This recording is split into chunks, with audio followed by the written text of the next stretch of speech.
بسم الله الرحمن الرحيم. السلام عليكم ورحمة الله وبركاته. بسم الله الرحمن الرحيم. الحمد لله وحده، والصلاة والسلام على من لا نبي بعده، وعلى آله وصحبه أجمعين، وعلى من اتبعهم بإحسان إلى يوم الدين. أما بعد، أعوذ بالله من الشيطان الرجيم. ثم لآتينهم من بين أيديهم ومن خلفهم وعن أيمانهم وعن شمائلهم ولا تجد أكثرهم شاكرين. صدق الله العظيم. Hürmetli mümin, Müslüman doğullu, Huday Tebarek ve Teala hemmenizin ettiyen taat ibadetlerinizi öz fazla kerem bilen kabul etsin. Huday Teala hemmenizin dergahına kaldırıyan kollarınızı, açıyan ellerinizi, ettiyen dualarınızı, saniyen tesbihat, takdisatlarınızı Allah öz fazla kerem bilen hemmenizden kabul etsin. Allah can sağlığı, emniyeti başımızdan ayırmasın. Dini oturuşuklara Huday Tebarek ve Teala bereket verip, aytyan eşdiyellere Allah amel tevfikini hemmemize nesip etsin inşallah. İmam Rabbani Kuddise Sirruh, ey Müslüman doğullu, nagat avadan aytıptır İmam Rabbani, Huday qavvariyan bendeler va, Allah'a mehbub bendeler va, Allah'ın söymeyen bendeler va. Huday öz söyyen bendelerini bir-birine sataştırar diptir. Huday öz qavvariyan bendelerini bir-birine sataştırar, bir-birini görüştürür. Her gaysiniz bir yerden oturan cemaat keniniz bir-birimiz tanımayız. Emma Huday söyönsen bir-birine sataştırıyor diptir İmam Rabbani Kuddise Sirruh. Onun üstüne Allah öz qavvariyan bendelerini, qavvarmayan bendelerine hatta muhabbetin adı yüreklerine koymaya diptir. Bir tofarlı va dinin izinde geziyenler şayet yokuş öğreyen olsun. O biçare Allah ona da tevfik versin. O fikrettiye özü yokuş öğreyen mükadiye. Emma Huday o qavvariyan bendesinin qavvarmekliginin adı ona nesip ettirmeye diye da. Huday Tebarek ve Teala hemişe şu qavluqlara sataşıp qavlun arasında olmak, qavlu bilen kıyamatta turmak Allah hemmemize nesip etsin inşallah. Bir mübarek ayda Şaban ayı, Resulullah Aleyhissalatu vesselam'ın ayı, bir tofarlıda qarilan aydı dip aytiyalla mına. Gelecek Ramazan aydan çirim Allah hemmemize nesip etsin. Qarila Kur'an-ı Kerimken mınna tekrar etiyalla qadimdan ulamalı mına şehrul qurra qarilan aydı dip at beriptirle. Bu ayda enemiz Hazreti Ayşe radıyallahu anha aytiye Müslüman doğullu. Ma ra'aytuhu akthara siyaman minhu fi Şaban. Resulullah Aleyhissalatu vesselami şu Şaban ayı, arad ayı, Ramazan ayın aradası farz. Başka ayları şu Resulullah Aleyhisselam Şaban ayındayken arada tutuşuyal, başka aylarda görmedim diye. Bunu bir tofar ulamalı da aytiye. Öğle namaz mesela okuyacak bolamızda, öğlen 4 rekat farzından önce 4 rekat sünnet okuyacağız. Arada ay, eyni farz namaz yal, evde farz arada olup geliyor. Oğlum bu ayda aradan başlarsanız ken tutun, beri başı 6 gün bolsun. Eyni farz namazdan önce okuyan sünnetin yali farz aradadan önce sen tutmak sünnet aradan deyip ulamalı şeyle aytıptırlar. Huday Tebarek ve Teala bir mübarek Şaban'da hemmemize bereketli, hayırlı edip emel tevfiqin Allah hemmemize nesip etsin inşallah. Bu fırsatla kadrını bilmeli. Ozal bir iki yerde ayttık, emma bu tada bir menberde aydamıza Hazreti Davud Tayi Kuddise Sirruh olakon bir evliyalığın bir yerini görüptürle. Müslüman doğullu, bula fırsatın kadrını bilişini görün, vaktin, zamanın erzişini bilişini görün. Hazreti Davud Tayi bir livanın içine çörek suya yatırıyanmıştık. Şonu yönü çörek yımşan vaktinde içik göveriyem olmalı. Muna deyiptirle sen ne gönlünü keyfette çörek çeginep İda diyellerinde men vaktim yok, fırsat yok ona diyemiştik da. Men oturup neçe dayiga, neçe vaxtlap üstüne koyup men çörek çeginenimden neçe ayı Kur'an-ı Kerim okuyup bilecek men niyakadan onu güymenmene vaktim yok diyemiştik. Bula veden vaktin erzişin kadrın bilişlerini Bir ustadlaryň biri bir näçe telebeleri bilen, şagirdleri bilen bir taýmala minip derýadan barýamışdyklar.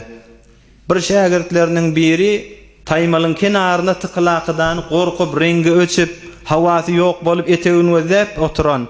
Ustad aýdypdyr, "Näme bolýajana saňa?" diýipdir. "Onday görmeýäňmi?" diýipdir. "Ölüm bilen aramyzda birçe taxta bar" diýipdir. "Şu taxta bolmasa ýüzüm bilemizak, şena bilemek. İçine kaçsam adam ölamal, ölüm bilen aramda birçe taxta bar" diýipdir. "Rengim öçmesinmi, gorkmaýynmy?" diýipdir. Ustady keplemenler. Soňram gelýärler, taýmylan düşýärler, indi ýere aýaklaryny basanna ustady aýdypdyr.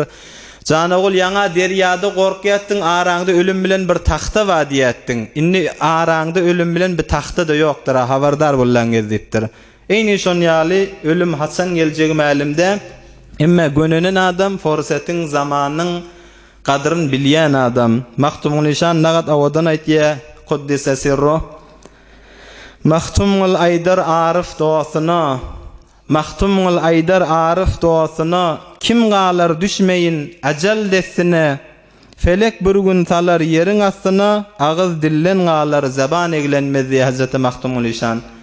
Hudaý tebarek we taala hemmemizi inşallah forsatlaryň gadryny bilýän edip, hemmemizi dünýä ahyr gönendirýärlerden etsin inşallah.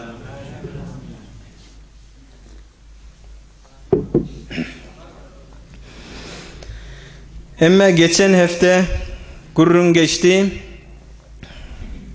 Hazreti Sa'd ibn Abi Waqqas radıyallahu anh nagat fazilatli gurrunları geçti. Resulullah aleyhissalatu vesselam'ın hakkında aydan gurrunlarını görün musulman da golla. Şol buzorg var sahaban gurrununun edaması. Peygamberimiz aleyhissalatu vesselam aydypdyr, "Cenneti adam görjek bolsaňyz, size işli bir cenneti adam girip gelýändir" diýipdir. Görüpdirler Hazreti Sa'd ibn Abi Waqqas radıyallahu anh'mışdyk. Nagat saadet, nagat şerafet, nagat ulluk Peygamberimiz aleyhissalatu vesselam'ın mübarek sözünden cenneti adam diýakadany şeýle aýdylýar hakynda.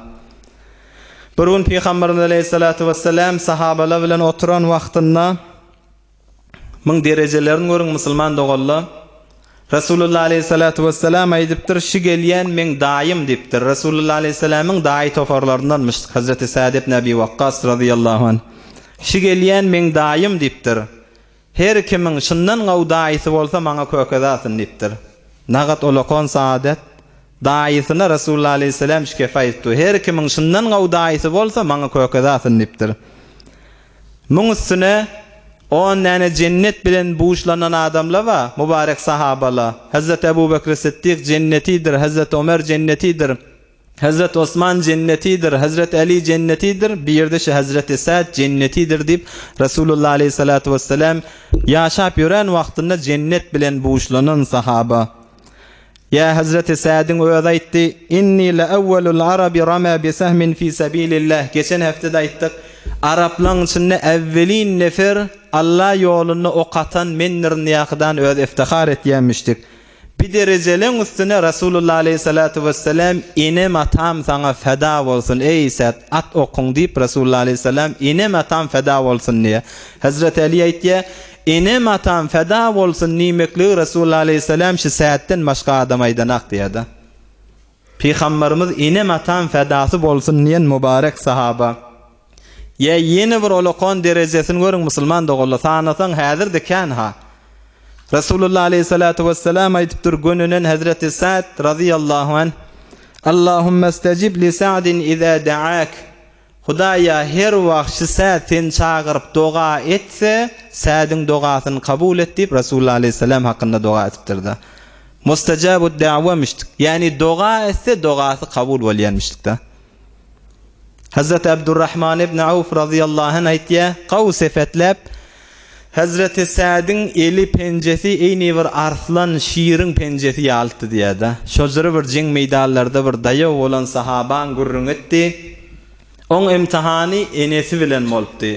Enesi özüni aç saklap, "Men hiç dat iýmerin, sen diniňden öwürlersiň, ýogsamda men şi aşlygym bilen dünýeden geçerin, saňa da olakon bir biýawrylyk bolar, enesini öldürdi diýakadan sen hakynda şey diýerle diýen wagtynda Ol enesine cevap berýär, sen bir jana dursun, sen yüzlerçe janyň bolsa da men Hudaý peýgamberin ýolundan hiç wagtda gaýtmaryn, özüň horlap ýörme diýip geçen hafta görüňini aýdypdyk musulman dogalla.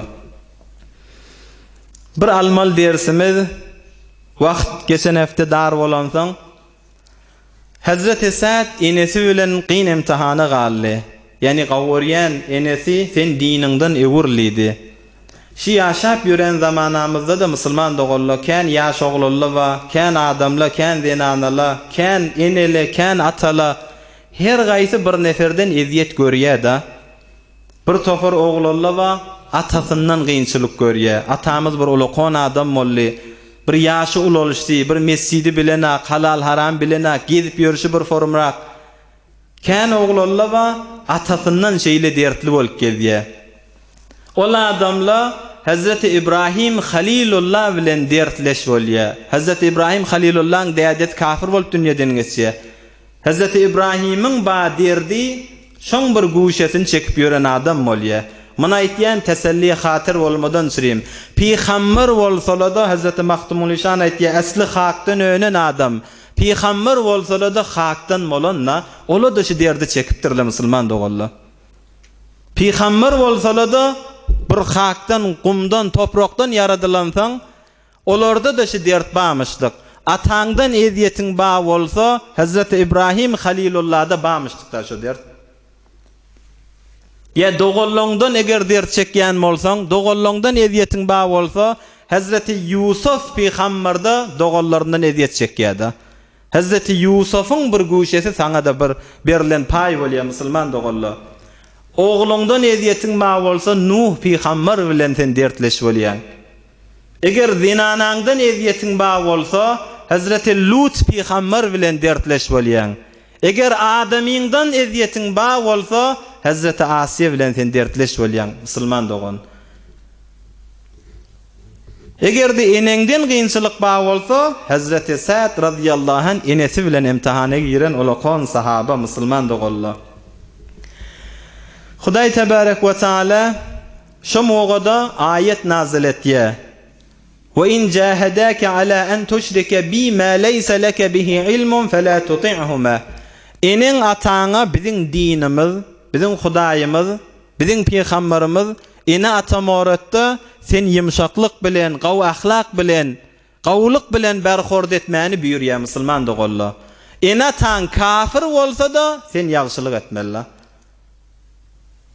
Enatan hatta kafir bolsa da sen ýagşylyk etmeli. Wa sahibuhuma fid dunya ma'rufa. Dünýede sen wazifen olara sen gawlyk etmeli. Hazreti Bayezid Bastami Kuddise sirru hemmeňiz tanýaňyz ulukon arif. Hazreti Bayezid Bastami'den bir sorapdyr da, sen näzir şu derejä ýetdiň? Sultanul Arifin lagabyny aldyň. Her bir derece yeten adamdan bir sorulýar da Bayezid Bastami'den de bir sorapdyr. Sen şu derece näzir ýetdiň dip. Ol buzurgwar aýdypdyr, bir gece ýatypdym enem bilen. Maňa diýdi enem bir liwan suw getir, bir käse suw getir diýdi. Men ne gitdim suw alyp gelýänçem ýatyk galypdyr enem. Gijaň ýaryn netdi ýatyk galypdyr. Men ne getirip goýmadym. Şu bir käse bir liwan suw baş ucunda saklap durdum. Näçe sagatlar baş ucunda durdum. Birden enem oýanyny gözüni açdy. Wagt jany ol, häzir de sen duňmy diýip şo taada maňa doga etdi gijaň ýarynda. Men şu derejä ýetenim şo enemiň alan gijaň ýarynda maňa eden doga diýip Hazreti Sultan Bayezid Bastami şu kefaýet ýamışdyk musulman dogalla. Biziň dinimiz ene taga gawlyk bilen buyurýar. Hatta Peýgamberimiz aleyhissalatu vesselam mübarek sözünü İmam Müslim'in rivayetinde aýtýar. Ragima anfu, thumma ragima anfu, thumma ragima anfu. 3 gaýtar aýdypdyr Peýgamberimiz aleyhissalatu vesselam. Ökünçden, hasretden, qynanyşdan burunny guma suýkasyn. Bir ökünýän adam ma ýere ýatýa, çägelenýä, ökünýä. Ökünçden burunny guma suýkasyn diýipdir Peýgamberimiz aleyhissalatu vesselam. Ökünçden burunny guma suýkasyn. Ökünçden burunny guma suýkasyn. 3 gaýtar aýdypdyr. Qila men ya Resulallah? Ya Resulallah kim ökünçden burunny guma suýkasin? Kim burunny ýere suýkasin? Ya Resulallah ökünüp. Peygamberimiz aleyhissalatu vesselam aytdypdyr: "Men edreke ebeweyhi indel kibari ahaduhuma ew kileyhima felem yedhulil cenneh." Rawahu Muslim. Haýsy bir adam enesi atası ikisine de yaşıl bolan wagtlaryna, yaşlar ul olan wagtlaryna en atası wada şolarym hytmatyna bolaqydan, şolara gowlyk edaqydan, şolan hayır dogasyny alyp cennete giramal ýagdaýa barýa enatan Hudaý Taala goýupdyr. Emma cennete girip başarmasa şol adam ökünüp burunny gumasy ýukasyn dipdir Rasulullah aleyhissalatu vesselam. Görüň dinimiziň tawsirýän zadyny ey musulman dogalla. Enataňa ýagşylyk etmek, enatan gewünni görmek dinimiziň tawsirýän zady. Bir adamlaň biri eşersinde öz oturan ýanyna zenanasy var. Gelinma öýde oglançyklary bolmaly. Bir ýaşly ýaşy olakan zenana ýanky enesi bula bilen bile saçan maşynyna oturan. Bulan enesi ýaşy ulolşypdyr da.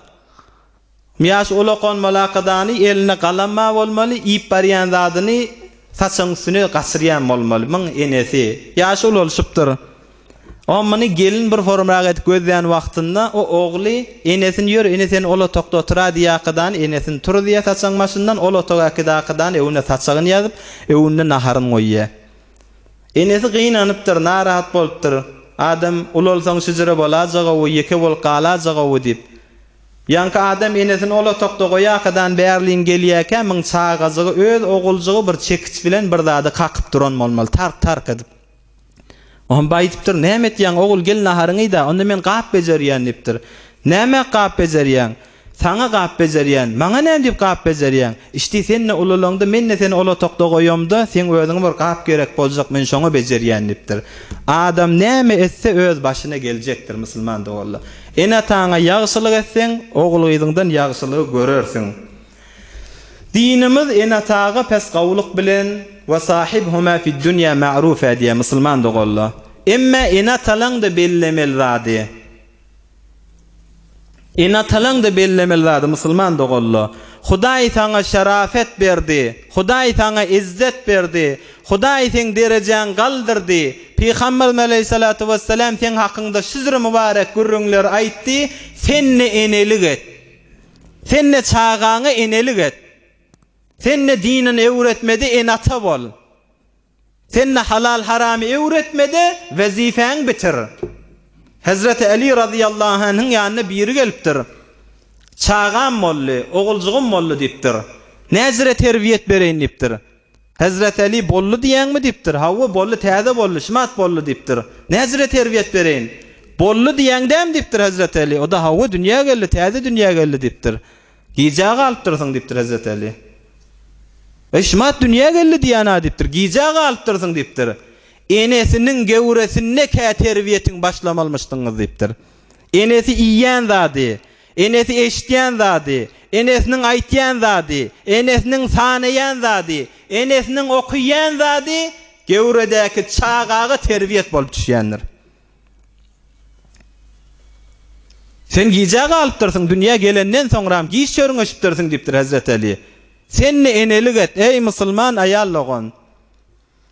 Namaz wagtlarında ay çağan balam ýadawdyr. Ay rahmimin ya erti namazda turuzmayan. Sen ona rahmetmeyen. Sen namaz wagtyna dagykdyr on turuz. O rahm dära. Hudaý başa getirmesin. Ýöne bir çağan Allah ýene aýtýan başa getirmesin. Bir düktöriň eteginde bolsa, düktor eline wesail alyp duran bolsa, sen çağaňa düktor el vurmaly bolsa, şo taýda enes aýtsa, "Ýok, men dözmeýän, men rahmetme, men rahmimin ýa. Sen oňa ellegirme, başyna barma" diýse, düktöriň elinäki zatlar äp berseň akylmyşy, rahimmişi. O oglan helak bolarda, çäre ýok, ol elini vurmaly bolýar düktor. Eyni şon ýal sen rahmet ýan nime oň ahiratyn ýakmak bolýar musulman dogalla. Hudaý başa getirmesin ha. Ya bezilet ya erti namazda turýas, namazda turmaýarlar.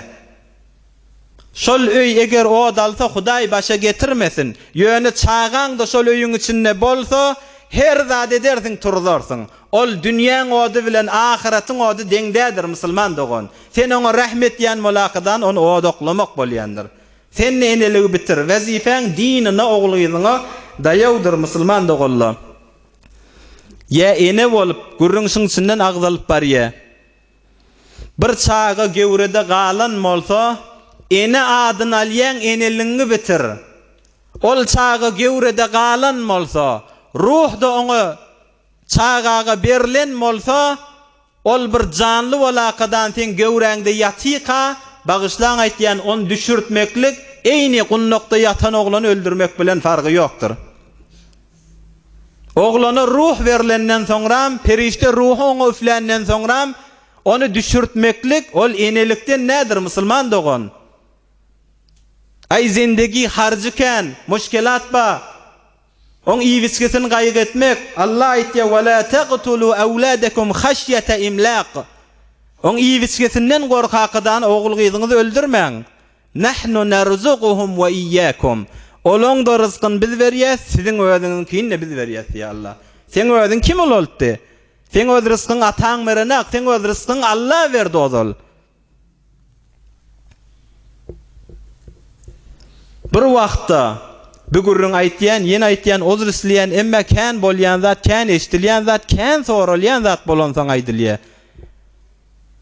Bir wagtda ýalňyşyp, ey aýallagan, şiliş eden bolsaň Allaha tawba et. Tawbaňdy hüwür güýçil tawba et. Bir adamlaň biri Käbäň gapsynyň agzynda bir adamlaň bir doga edip aglap duran molmol musulman dogalla. Dogasynda Hudaýa men günäm bagyşla, men afw et diýen molmoly. Ohamda men jehennemilerden meni ayır, men jennetileri ýada wer, men jehennemi etmä wer diýakadan şu dogany etýän molmoly. Aňyrakda bir adam onu gözläp duran molmoly. Ol adam Käbäň gapsyna Hudaýa men günäm geç, men jehennemilerden azat et, men jehennemilerden ýazma wer diýip doga etýär. Bärekde bir adam gözläpdi. Ey men ihlasını men etip doga etşin diýip aňalypdyr. On bir lehze bärde gözläp duran adam imrigipdir. Şol Käbäň ýanyna gözläpdi, o doga etip durany, ýanky gözläp duran adam bir lehze imrikge. Oha maňa bir zat açylypdyr. Şu Käbäň agzynda we gapsynyň agzynda doga etip duran adam. Her dogasynda Hudaýa men günäm geç diýen bolmaly, men bagyşla diýen bolmaly, arkasynda bir perişte we sen günäň geçilmedi. Sen bir betbax, sen günäň geçilmedi diýip arkasynda perişte şey diýen bolmaly. Ol adam Hudaýa meni cennete sal, men cehennemden azat et diýip doga eden wagtynda ýyzyndäki perişte aýtýan bolmaly, sen cehennemiň dogry ortasynda diýen bolmaly. Ýanky adam gözüni açýa turýar. Oňa barıp aýdypdyr: "Ey dost, men ýaňmyr diýiş gördüm, sen şu dogany edipdiň, sen arkaňda bir perişte batdy, sen her dogaňda saňa şey diýär" diýipdir. "Men günäm geç diýende günäň geçilmedi. Hudaýa men otdan azat etdiňde sen odyň dogry ortasynda diýär, saňa bir perişte arkaňda batdy" diýipdir. Onu ol adam aýdypdyr: "Muny gözdakydan sen şonu bir çegedek gördüňmi?" diýipdir. 40 ýyl bäri şu dogany etip ýönüpdir. Her dogany edip Hudaýa men bagyşla diýemde arkamdan ses eşitýän, sen bagyşlanmadyň. Hudaýa men otdan azat et diýen, arkamdan bir ses gelýär, sen odyň dogry ortasynda diýip maňa şo ses gelýär diýipdir. Sen bir çegede eşitipdirsiň onu diýipdir. Onda da çärem näme diýipdir. O da oklajak da Allah, otdan çykarjak da Allah men diýipdir. Kimin gapsyna baraýyn, ýene ölsem de ýalwaryp barýan ýagdaýymda Allahyň gapsyna öleýin, Allahyň gapsyna janym çyksyň diýip Hudaýa ýalwarmadan başga näme ýolum bar diýipdir. Şo wagtda ýyzyndäki ses inni sen bagyşlandyň, inni sen otdan azat boldyň diýipdir. Adam Hudaýa öwürlip Hudaýa ýalwarmadan başga çäreň ýokdur. Bir wagt ýalňyşyp eden bolsaň gat tawbaňy. Hazrat Mevlana näme diýär? Goft peygamber keçon kubi deri, aqibet zander birun ayet seri. Adam gafin kakı verse, gafin kakkiyan, gaytmayan, kakkiyan, gözleşiyan, ahir bir çıkya. Seninle Hudaýyň gafsyna gafin kakı ve, tawbaň et, Allah sen günäň geçtin, musulman dogolla. Emma Hazreti Sa'd'ın gurrungynyň edamasy. Hazreti Sa'd'ın bir daýaw yürekli bir dogan mamışdyk, ballysy barmışdyk. 16 ýaşyndaky oglan. Bedir jengine gidilmeli bolanda Mın ballati Hazreti Umeyr ibn Abi Waqqas diýen sahaba 16 ýaşlarynda musulman dogolla. Bedir jengine gitmeli bolanna bir de gitýär. Peygamberimiz aleyhissalatu vesselam'den bukunup gidipdir. Önce märekäňisine Resulullah aleyhissalam gidilende men görse akçak ýa-da ýaşy gişik diýip oň üstüne boýda küleräkmişdik. Soňra Peygamberimiz aleyhissalatu vesselam jenge giriljek bolan wagtynda sefi gözläp, sefi dogurulajak bolanna Yankı Hazreti Umeyr'i görýär. Sa'd ibn Abi Waqqas radıyallahu anh'ın doğanını görýär. 16 ýaşyndaky oglan. Peygamberimiz aleyhissalatu vesselam mani gişik görüpdir. Sen jany jengden häzir iýirsen, sen jeng märeke gitme, sen jenge girme diýen wagtynda bu gadry ağlapdyr, bu gadry gynanypdyr. Resulullah aleyhissalatu vesselam'ın mübarek ýüregi ýumşap, rahmi gelipdir. Ejade berýär, bir de jenge gidamaly. Hazreti Sa'd ballası bilen ikisi musulman dogolla. Resulullah aleyhissalam jenge ejade berdi ha. Bu gadry bir-biri bilen gujoklaşypdyrlar, şotada bir-biri bilen hoş bolakadan bir-birini gujoklayan bolmaly. Ey guya toýa barýan ýal, bula jenge barýarlar ha. Jenge barýarlar ha. Eyni bir toýa barýan ýal bir-birini şeýle hoş bolakadan gujoklaşypdyrlar. Hazreti Sa'd öz ballazygy 16 ýaşyndaky oglanyň hatta kılıcı kaptalını biline bağlanına yere tükenýänmişdik. Kılıcının tanafını defäçek hakydan tenzimlep dogurlap beripdir. Öz ballasy jenge gitjek bolupdy. Muň hoş bolup duran zadyny özen gurrun başlamyzda aýtdyk. Hazreti Sa'd cenneti adam görjek bolsaňyz gözleň diýe. Biýe öz doganynyň gawlygyna begenipdi. Hazreti Sa'd hemme musulmanlary şeýlemişdik, musulman dogalla. Bir gün Peygamberimiz aleyhissalatu vesselam bizlere dersa musulmanyň gylygy ahlagy şizre bolmaly. Resulullah aleyhissalatu vesselam sahabalar bilen oturan wagtynda size cenneti bir adam gelýär diýipdir. Hemme izini gözläp durýarlar. Şu Hazreti Sa'd ibn Abi Waqqas geri gaýtypdyr radıyallahu anh. Amr ibn Hazreti Abdullah ibn Amr ibn As sahabalan biri izine düşüp diýär. Resulullah aleyhissalam taňa cenneti diýdi. Sen näme etýän işiň ma diýip. O men etýän işim ýok, siz bilen namaz okuyan namazlam ýöne fakat bir etýän işim ma musulmanlaryň hoşlugyny hoş bolýan diýipdir. Hiç musulmanlara ýüregimde bidereklik ýok diýipdir. Biz doganyny begenşi ýaly halka da şeýlemişdik. Ey musulman dogalla, musulmanyň bolmaly ýagdaý ahlagy şa. Bir-biriňe ýüreginde hiç bir kine bolmany bir musulmanyň ösýänine begenseň çyn imanyň alamati. Çyn bir neferiň felaketiniň üstüne saadet dikip bolmaýar. Bir neferiň bedbahtisiniň üstüne sen saadet dikip bolmaýar. Bir nefer bedbaht edip özüň hoşbaht bolup bolmaýar musulman dogalla. Ondan sonra Allah beren bolsa ýüregimizden şoňa hoş bolmak çyn musulmanyň ahlagy. Soňra sahabalaryň biri aýtdy, jeng başlamaka sep tutulup duran wagtynda bir kiçiňrek oglan Yanka Umeyr, Hazreti Umeyr'da bir kiçiňrek oglanlaryň biri men ýanyma geldi. Maňa Ebu Cehl diýen haýsy Ebu Cehli kököz diýe. 16 ýaşyndaky oglanyň cesaretini görüň musulman dogalla. Bir kiçiňrek oglan Ebu Cehl şeýdäki düşmanlar kafirlaryň arasynda Ebu Cehl haýsy berdi. Maňa kököz şonu. Ey jana sen häzir gişikdi Ebu Cehl taňa ýeňdirjekmi? Sen ýaly 10-20 nefer Ebu Cehl dargatjak. Sen golaýyndan barma, oňa bir güýçürekle barsyn diýe. Keplemet diýe. Soňra ma'lum bolýar şu Hazreti Umeyr'mişdik. Tamyň ýüregin özleň musulman dogalla. Ebu Cehl maňa kököz diýipdi da. Bir almal dersimiz Ebu Cehl Ewnçäki ady Ebul Hikem. Yani hikmetliň eýesi. Soňra Ebu Cehl, Cehl diýdi näme? Nadallyk. Nadallyň eýi atasy. Maňa Resulullah aleyhissalatu vesselam dakýa. Ebu Cehl senden menden akyllymışdyk musulman dogalla. Ebu Cehl tarihda aýdanda Darun Nedwe Mekkeň ola gollary bir ýerde üýüşip nazar bermäni öz ola gollary akyllylarynyň üýüşýän ýerlerine 40 ýaşdan etek adam eltilmeýänmişdik. Ebu Cehl 20 ýaşyň içinde şolaň arasyna goşulypdyr. Evvelin kanun dewakadan 40dan berdi giren Ebu Cehl'mişdik. Näme diýip? Bu gadry akly barmyşdyk, bu gadry zereňmişdik, bu gadry tiz huşmuşdyk. şerafetli, avreyli, malli, onun üstüne de beter aklı kenmiştik. Ondan näme diýip Ebu Cehl lagap berilýär? Dinden jahil, Hudaýdan jahil. Hudaýyň getiren dininden jahil. Ol aklını, ol zerenligini batıl yol istifade etýär musulman dogullu.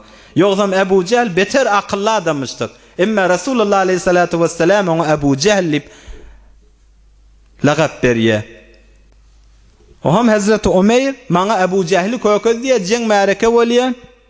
Soňram jeň tamam bolan wagtynda Hazreti Sa'd ballyzygyny gözleýär. Adamlardan soraýar, sahabalardan soraýar, Ömer'i görmediňizmi? Ömer'i görmediňizmi? O ham şol sahaba edipdir. Ömer diýeniň şo gişşik oglanmy bir 16 ýaş meden oglan. Hawa şol onu Ebu Cehli menden sorat diýär. Hazreti Sa'd Ebu Cehl'in vurşan yerine karşıyın yört diye şu takbaranına öz ballızığını nayda içinden geçip şehit bolup yatan yerine yüzü gözünde yönü toprak kumla yatı şu taada barışını kucaklap bunu hatta tarihte ettiye barışını kucaklap men cesur ballıyım men yürekli doğancığım men imanlı doğancığım men gişik bolsaň da yüreğin olokon Ebu Cehl bilen vurşak bolan doğancığım deyip gözlerinin yaşı bilen ballısynyň yüzüni şeýtirip ýuwupdyr. Bir gişik bolsa da yüreği şeýle cesaretli musulman dogullu Hazreti Sa'd öz ballysyny şu cihat yerde yere berakadany kabrda jaýlap öwürlik gaýtdy. Emme bizim almal derslerimiz musulman dogullu Hudaý tebarek we taala iki halet bilen bendelerini imtihan etýär. Ola gynçylykly bilen, jeňli bilen, cihatly bilen biz elhamdülillah yaş musulman dogullu. Biz Hudaýa şükür elhamdülillah emniyetiň içinde, ak imanyň içinde ýaşap ýöz. Ozra gynçylykly bolsa bir zamanada kän adamla saýlanjak ha. Ozra gynçylykly bolsa bir zamanada kän adamla saýlanjak ha. Hudaý Taala bizi bir bilen imtihan etdir. Ýani nygmatlaryň beraberine şükretmek gerek ha musulman dogullu. Biz emniyetde, asayeşde Qiyinçılıklara sabretmeli, nigmatlara näme etmeli? Şükretmeli. Allah aýtýar: "Wa qalilun min ibadiyeş-şekur." Bir bernamamyzda goýaýlyň. Dilimizde elhamdülillah kän bolsun. Hudaý Taala men az bendelem men şükretýär diýe. Musulman dogully olokon gurrun haşy. Erti bilen turýas. Gözüň açylýar. Elhamdülillah. Dem alıp duň, nefesiň rahat alıp duň, şuna şükretmeli. El aýan gymyllyya, şükür gerek. Ýürek gitýän turup, şükür gerek. Oglanjyň görýän öwüňde aýlanyp oýnap ýe, şükretmeli. Zinanaň görýän, şükretmeli. Enataň dogollaň görýän, şükretmeli. İşe çykyp gitýän, saňa bir iş tapylypdy, muňa da şükür gerek. Ay sanasan her lehzäňe, her dagygaňa sen şükretmeli musulman dogullu. Sen giden wagtynda eseriň emniyetde näzireke başlaryna näme gellik diýip duramyzak. Muňa da şükür gerek ey musulman dogullu. Emma insanyň hisleti kän şükretmesizlik. Nasepasi. Hatta diýişiň agyran wagtynda 50 ýyllap saňa agzyňda Hudaý Taala diýişi goýýar. Hazreti Mevlana nagat avadan aýtýar: "Ço dert giret dendan eto adu gerdet." Sen diýişiň agyrsa, saňa düşman bolýar şo. 50 ýyl sen hyzmatynda ha. Sen agzyňda näme iýen zadyň çegnäp beripdi ha. Emma heminki birçe saat agyrtdymy, saňa düşman bolýar da şo. Zaban eto be tabibi begerde u gerdet. Om sen diliň doňmaşynda dükter walakydan agyrýan diýişiň aýlan taşyndan aýlanyp durýar. 50 ýyl hyzmatynda bolýan diýişiň birçe agyranyna adam näme diýe eýemskine? Aýşy diýişimiň eziýeti diýakydan gurrun berip başlaýar. Şaýat ýymrygyny gysakydan wagt dewde gasyrdaşynda diýsin adam. 50 ýyllap ýosam hyzmatynda boldy kim? İnsanyň hisleti kän nygmatlaryň beraberine gadryny bilip şükretmesizlik. Muny şükretdirmeýän näme? Şeytan. Asli gurrun şuna ýetdik musulman dogullu. Şeytan kim? Şeytan 4 tane. Şeytan 4 tane musulman dogullu. Ewün çekse iblis aleyhillâne. Hazreti Adem'e secden red etýär. İkilenci düşman näme? İkilenci şeytan biziň başymyzdaki ba. içimizdeki ba nefsimiz, hatta ibadette de sen başında ba, sana ibadet ettirecekkä bolýar, ýaltaçylyk saljak bolýar. Üçüncü başımızdaki ba şeytan, sen yaman ýoldaşyň, seni dinden daşaltýan bolsa. Emme dördülenci bir olokon, inki olokon düşman ha bir de musulman dogolla. O näme? Dini biderek adamın ýerine düşýän bolsaň. Sen yaman ýoldaş bir nefer helak etýär, bir nefer ýerine düşürmek etýär. Ey jawan musulman dogolla. Emme dini biderek adam toplap, guruhlap, näçe nefer öz bilen ekitýär da. Emme evvelkisi Hazreti Adem'e secdeni red eden şeytan, Huday Taala sen Adem'e secde etmedin dergahtan kavulan wagtynda näme dipdir musulman dogolla?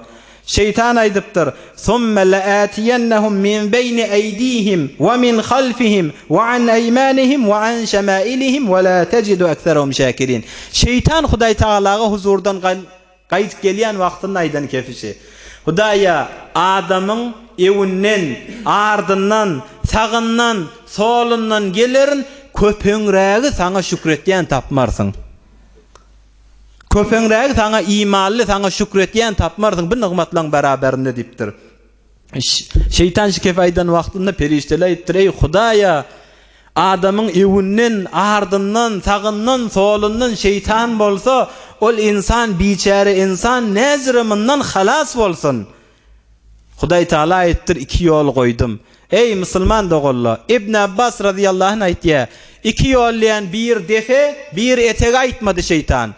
Ewinden gelerin adamın, ardından gelerin, sağından, solundan gelerin, sana nygmatlaryny ýadyna salmany, şükretdirmerin."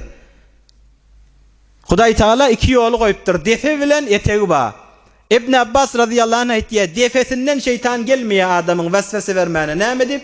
Hudaý rahmetini benden üstüne dökýär, şeytanlar rahmetten daş defeden gelip başarmaya.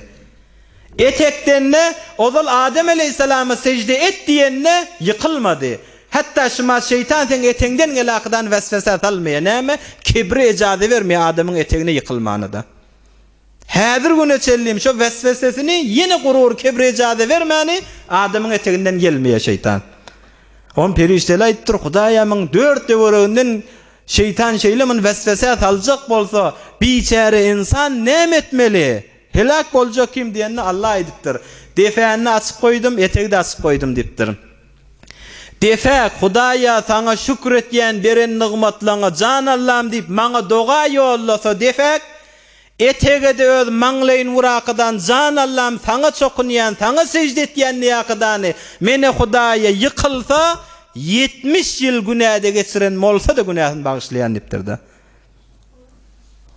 Defäni açyp goýdum, doga ýollasa maňa, etegde maňa ýykylakdan etek başyn degirse, Hudaýa men bagyşla diýse 70 ýyl günäsini men geçýän diýip Hudaý Taala şeýle aýtdy. Ey musulman dogolla, Hudaýa kän günäh etdim, sansyz kän günähim ma. Ey musulman dogolla, bu Allah'ın Erhamur Rahiminden görün. Hudaýa kän günäh etdim, sansyz kän günähim ma. Günähim kän bolsa da ya Rab, sen ýaly bir ilahim ma. Kesilmez gafiňdan bu bendäniň temennasy umidi, zira Rasulullah ýaly şefaatçi panahim ma. Erhamur Rahimin bolan Allah bende maňa doga etse, etekde başynda girse 70 ýyl günäde geçirse de menen günäsini geçýän dipdir. Dilimizde başardığımızdan elhamdülillah kän aýdylyň musulman dogolla. Hudaýa şükrü kän aýdylyň. Näme? Şeytanyň beren wädesi ewinden izinden gelerin kän şükretdirmerin bendeliň dipdir. Her ýagdaýda dilimizde elhamdülillah bolsun. Näme dip şükretmeli musulman dogolla? Vel Adiyat surasynda Hudaý Taala atla bilen ant etýär. Vel Adiyati zabha فالموريات قدحا فالمغيرات صبحا فأثرن به نقعا. Adiyat surasında Hudaý Taala at bilen ant etýär. Näzire atla? Hudaý ýoluna jeň meýdanyna gitjek bolakadan demin nefes uryan atla bilen ant bolsun. Ayaklary bilen, nä'lleri bilen daşlara urakadany otlar jaraqlar turýan atla bilen ant bolsun. Oham Huda yoluna yör taqadany ayaqlarının eteginden tozollar çıkaryan atlı bilen ant bolsun. İzinden näme diýär Allah? İnnel insane li rabbihi lekenut.